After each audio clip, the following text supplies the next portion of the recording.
7 জনকে আমরা পুরস্কৃত করেছি। তাদেরকে আমাদের হযরত উনাদেরকে পুরস্কৃত করবেন এবং তার জন্যই ওনাকে অনুরোধ করব আর কিছু সময় দেওয়ার জন্য। এবং আমরা এই কিছুক্ষণের মধ্যে আমরা পুরস্কার বিতরণ অনুষ্ঠান শুরু করব। এবং কুইজ প্রতিযোগিতা হয়েছিল ইসলামিক জ্ঞানের।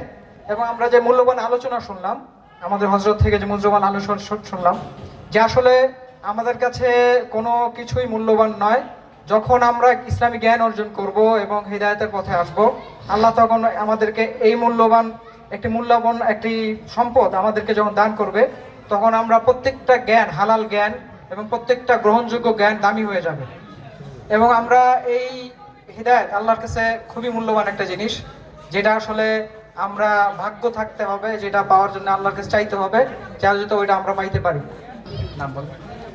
হ্যাঁ, আমরা পিছন থেকে নিচ থেকে আমরা শুরু করব। আমাদের এখানে খুব বিলম্ব করব না, আমরা এখানে 10ম যিনি হয়েছেন তার নাম ঘোষণা করছি। হ্যাঁ সবাই প্রস্তুত থাকো, যারা পুরস্কার নেওয়ার জন্য উপস্থিত আছে তারা সবাই প্রস্তুত থাকো। প্রথম আমরা 10ম স্থান যিনি অধিকার করেছে তাকে আমরা ডাকছি। তার নাম হচ্ছে মোহাম্মদ আরিয়ান।